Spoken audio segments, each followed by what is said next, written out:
Iteka n'umunezero ntangere vyo gusubira kubana namwe banywanyi bacu mubana natwe mu makuru n'ibiganiro vya misi yose tubandanya gushikiriza kuri no mbonesha kure yacu kandi yanyu Muhuza TV.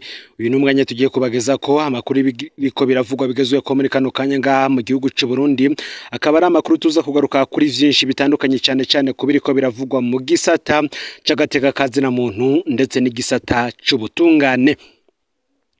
Umwe mu bakoroneri akaba yarabaye n'intwazangabo mu gipolisi nga mu gihugu c'u Burundi. Uyu kandi yaranakoze vyinshi bitandukanye mu gipolisi c'u Burundi kuko yakoreye igipolisi c'Inyamiramabi, akorera polisi judiciaire ndetse no ku kibuga c'indege ca Bujumbura. Uwo mwubahwa yaraye yitavye Imana, yiciwe mu gihugu ca Zambia nkuko ivy'urupfu rwe tuza kubigarukako. Ni mu gihe turaza kubageza ko ivyo nkuru mu gihe uwisha abandi nawe atarigeza hanwa kuri ubu yoba yamaze gushika mwihaniro. Uyo nawe ni Colonel Jean Bosco Havyarimana, ingese yobagiye guhomigwa na ndi mu minwe Daniel. Umukuru w'igipolisi muri komisariya ya komine Nyabikere yahahora. Colonel Jean Bosco Havyarimana amaze iminsi afungiwe mu gasho ka polisi judiciaire Bujumbura, ariko yagirizwa umunyagihugu Daniel ndi mu minwe yakubiswe agira intere mu nyuma buri gwirengero hari mwijoro ryo kugenekerezo ya 11 myandagaro uyu mwaka w'ibihumbi 2025. Bikaba bitari rya mbere Jean Bosco Havyarimana apfungwa kubera guhohotera abanyagihugu, ariko yahora yama arekugwa inyuma y'imisi mike. Ni byinshi tugiye kugaruka ko muri ano makuru. Ufyonde subscribe canke s'abonner niba utari wafyonda ko kugira ngo tuje turabana umunsi ku munsi. Nkuko tuza kubigaruka ko cyane kubiriko biravugwa ku barundi bariko baricirwa mu gihugu ca Zambia mu gihe userukira iki gihugu, ambasaderi w'u Burundi muri ico gihugu wewe ari mu gacerere ntangere. Colonel Dieudonné Nduwantare uwundi murundi nawe yiciwe mu gihugu ca Zambia. Ibiriko birashikira abarundi baba muri Zambia birateye ubwoba. Kuwa mbere harishwe Ndayisaba Alexis, kuwa gatatu mu gatondo haratowe ikiziga ca Ndayisenga Emery, mu gihe kandi amakuru twari turonse navuga igandagurwa rya Colonel Nduwantare Dieudonné nawe nyene avuga ko yishwe n'abagizi ba nabi hirya yejo ku munsi wa kane. Uyu nawe nyene yiciwe mu gihugu ca Zambia. Kugeza ubu ntituraronka idonido rijanye n'urwo rupfu, gusa abafise amakuru yiwe nabo boyadusangiza. Abazi uyu Colonel Dieudonné Nduwantare yishwe muri ico gihugu ca Zambia batubwira ko yaruka gukukuruka mu gipolisi c'u Burundi. Amakuru arakavuga ko yakoreye cyane mu gipolisi c'Inyamiramabi, polisi judiciaire no ku kibuga c'indege ca Bujumbura. Abamuzi bakavuga ko yari mu polisi akundana cyane, bose bagashimika ku mutima mwiza n'ubutore vyamuranga. Turahojije rero umuryango w'umwisi Colonel Dieudonné Nduwantare, turasubiriye kandi kwifatanya n'abarundi baba muri Zambia mu bihe bitoroshe barimwo.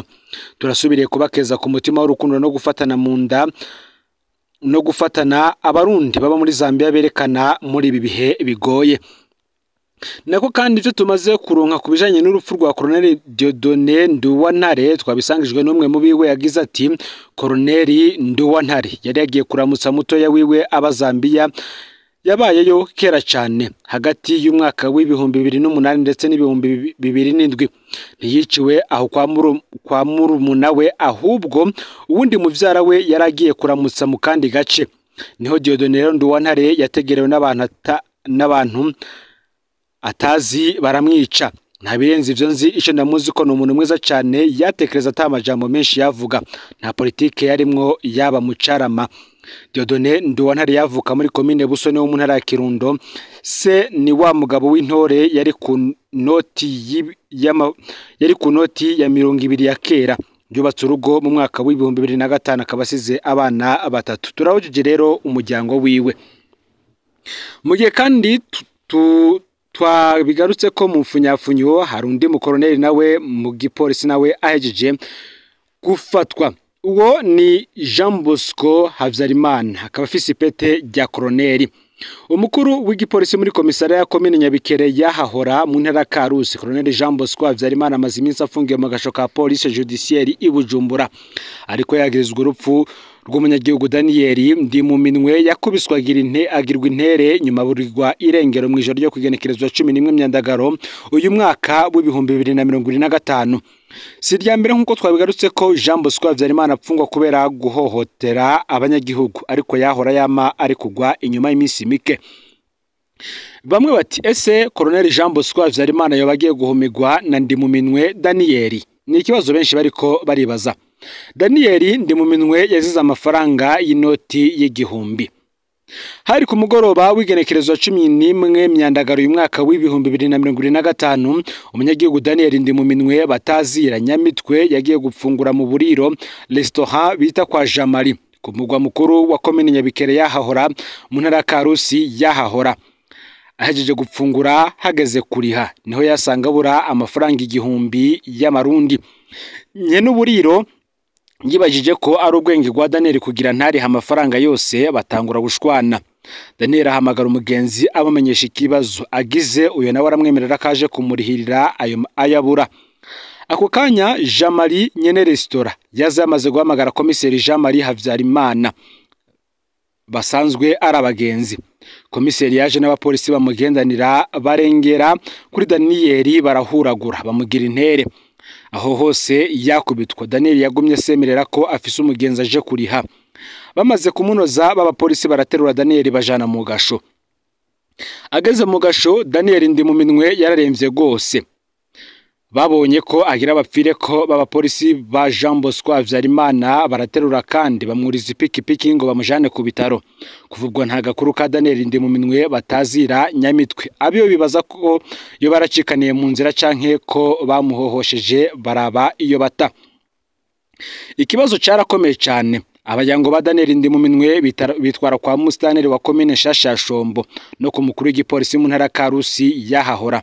Bano bategetsi bamubajije Colonel Jean Bosco Habyarimana yishuye ko Daniel Ndimuminwe yabatorotse. Ayo majambo rero nta numwe yayemeye. Nta kuntu intere iraho yari gushobora gutoroka. Ni gutyo Colonel Jean Bosco Habyarimana yahavuye atumwa ko ibujumbura kwisigura carahagarikwa apfungirwa muri police judiciaire Bujumbura.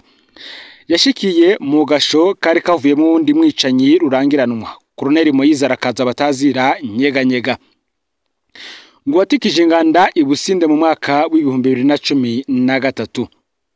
Nkuko amakuru dushikira bivuga, komiseri Jean Bosco Habyarimana amaze gukorera mu makomine menshi cyane mu ntara nka Muyinga, Kayanza, Mwaro, Karusi n'igisagara ca Bujumbura. Aho yaciye hose Jean Bosco Habyarimana akabazwe mu mabi menshi nko gukubita abanyagihugu, kubaboreza gufa, kubatera ubwoba no kugandagura abantu. Akaba kandi azwi nk'umuntu atubaha abamutwara. Yama ariko aragwana mu kabare ashwanye n'umuntu ntatinya guca afata inko akarasa. Ni kenshi bagiye baramutanga ko inkuru kumbonera kure yavunaguye mu gatunguru hari kugenekezo ya 21 kigara mu mwaka w'ibihumbi 2021 ivyatumye anapfungwa igihe gito. Colonel Jean Bosco Habyarimana azwi cyane mu mabi kandi yakoreye ubusinde muri komine Gahombo mu ntara ya Kayanza muri ntwara n'umwaka w'ibihumbi 2013. Ico gihe Jean Bosco Habyarimana yategetse kurasa abayoboke baze biya babarasa mu mugongo bariko barahunga. Abashika 10 ico gihe barasize ubuzima, abandi batari bake barakomereka. Ico benshi bibuka ico gihe na majambo ateye isoni y'umushikiranganje Edouard Nduwimana yarajejwe intwaro hagati mu gihugu yahashitse bikiba. Avuga ahagaze imbere y'ibiziga ngo baba maratiri mwashaka ngabo murabaronse. Umushikiranganje Gabriel Nizigama yarajejwe umutekano nawe yavugiye ngaho nyene ko akeje abapolisi bari bajeje gukora igikorwa gishimishije. Kubera amaraporo y'amashiramwe mpuzamakungu aranira agateka kazina muntu, komiseri Jean Bosco Habyarimana ico gihe nawe yarafashwe gato arapfungwa. Mu nyuma ararekugwa yibandaniriza imirimo atacamira. Guhera ubwo komiseri Jean Bosco Habyarimana yahawe itazirano rya Businde. Ubu aho ciye hose bamwita Bosco Ubusinde. Bamwe bati ese ubwo koko azohanwa? Nkuko benshi bavyibaza kuri Colonel Moyize arakaza bataziranyeganyega, niko bavyibaza no kuri Colonel Jean Bosco Habyarimana batazira Businde. Abo bantu bamaze gusesa amaraso menshi ntibigera bahanwa. Ngubwo ubuho Colonel Businde azohanirwa ivyo yakoreye Daniel Ndimuminwe batazira Nyamitwe. Bamwe bati reka dutegereze ivyo ubutungane buzokora. Nkuko kandi twatanguye ano makuru tubigaruka ko twatanguye tugaruka ku rupfu rw'umwe mu bahoze ari intwazanga bikomeye nga mu gihugu cy'u Burundi, akaba ari Colonel Dieudonné Nduwantare, umurundi yiciwe mu gihugu ca Zambia.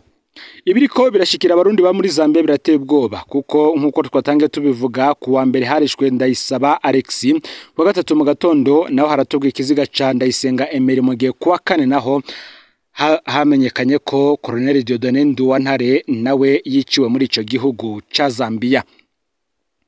Bamwe bati abaserukira Burundi mu bindi bihugu ntibanezwa amagorwa abana b'u Burundi bariko baracamwo hanze y'u Burundi kiretse kwirira umushahara gusa. Everine Butoyi aserukira Burundi muri Zambia ntibasiba kumutabaza akicecekera mu gihe abarundi bariyo bicwe zuba riva. Umuntu yo kwibaza ukuntu bishika abaserukira Burundi mu bindi bihugu bakunzwe kurangwa n'agacerere ntibaserukire koko abana b'u Burundi mu gihe baba bari guhangayika no kurondera ubuzima mu bindi bihugu, ariko ugasanga bariko baricwa batagira ikibavugira. Iyi ndwi turimwo abarundi babiri barishwe mu gihugu ca Zambia, ariko ikibabaje nuko userukira muranonga abarundi batatu barishwe mu gihugu ca Zambia, ariko ikibabaje nuko userukira Burundi muri ico gihugu ataca akora canke ngo afashe kugira ngo abarundi aserukira bakingirwe. Ni vy'ukuri abarundi benshi muri Zambia nta vyangombwa bagira, bamwe byarabaheranye abandi bibereyeho uko kubera, ariko sico gituma bakubagurwa abandi bakicwa izuba riva. Umuserukizi w'u Burundi muri Zambia Everine Butoyi ngarakwiye kuva mu gacerera akagira ico akoze kugira abarundi ivyangombwa vyaheze bakaronka uko batakurondera bindi, abatabifise nabo bagakingirwa, haba kwiga uko bafashwa ariko badakubaguwe. Utiki gihugu hama hibonekeje abarundi bagirirwa nabi kenshi, ariko bakabura bavugira kandi Burundi bufise ubaserukira muri ico gihugu. Si muri Zambia gusa kuko urwaruka rujanwe Dubai narwo ntirworoherwa. Afrika y'Epfo na Tanzania nuko nyene. Umushikiranganje mu vyajejwe harimo imigenderanire n'andi makungu ngo nawe arakwiriye kandi kuva mu gacerere agakurikirana kino kibazo kuko ni ikibazo gikomeye cyane. Nkuko twabivuze abarundi bari Zambia babandanya gutabaza leta yabo y'u Burundi na ambasaderi Butoyi yiserukira muri ico gihugu. Ni mu gihe abarundi benshi na cane abafata nkama ibivugwa n'abategetsi b'Ibujumbura ngo ari ukuntu mukunda kwihenda mukavuga ngo nibabe bagenda bafise ivyangombwa, mubayeho mwibaza ko ivyangombwa byo kuba canke gukorera mu bindi bihugu ari passport. Ivyo sivyo. Nimuze muritiranya ibi bihugu vy'abandi nico gihugu ciwacu umunyamahanga gira ijambo gusumba Murundi. Passport ikigufasha no kurengana imipaka gusa. Iyo umutegetsi inama yakavuga ngo abagira ibibazo ngo nabagenda badatwaye ivyangombwa, uyo mutegetsi nawe ngo nta nubwo nta mutwe nta habatandukane nabibi wanje hariya mu Cendajuru, ngo ntaba azi ivyangombwa bisabwa business permits kugira ngo udandarize canke ube muri ivyo bihugu ingene bizimvye n'ingene bigoye kuronka. Muri aba bahungu baja gupagasa hariya ntawe ushobora kubironka. Umutegetsi avuga ivyazi ko icyangombwa ko ari passport gusa. Ngo rero ntaba ari ku gihe. Nk'ubu uri umurundi ukinjira Tanzania na passport uhabwa amezi 3 gusa tarenga. Ugiye Zambia naho uhabwa ukwezi kumwe kutarenga ukaba wasotse igihugu. Uti none wumva mu kwezi kumwe wodandaza. Hari ibindi vyangombwa bisabwa kugira ngo ube no kudandariza ku butaka bw'ivyo bihugu. Ivyo vyangombwa navyo sivyo gutuma umwana. Yabategetsi rero ngo vyabana n'ingene bisigura imbere y'abanyagihugu nibabe bareka kuvuga ivyo batazi. Umunyagihugu wawe iyo giriwe nabi mu kindi gihugu utegerezwa kubaza no kumenya ingene vyagenze kandi ugakurikirana mu butungane ivyo utabanje kwitwaza ngo nta vyangombwa yarafise, kuko iyo umuntu afatiwe mu kindi gihugu atagira ivyangombwa igihano sukumwica ahubwo asubizwa iwabo mu gateka kiwe kose. Amareta abiri agashikirizanya uwo muntu nkuko bisanzwe bikorwa ku rwego mpuzamakungu. Tibarundi rero nitwemera abategetsi bacu nibasinda bibazwa, nta buzima bw'abene igihugu babayeho bababaye bibereye mu bindi bihugu banezwe. Reka ivyuma bizyegane igirisi iranyegejwe. Yaba ngo hari indongozi nyazo nta mwana wo Murundi abahigwa nk'imbeba ahagiye hose.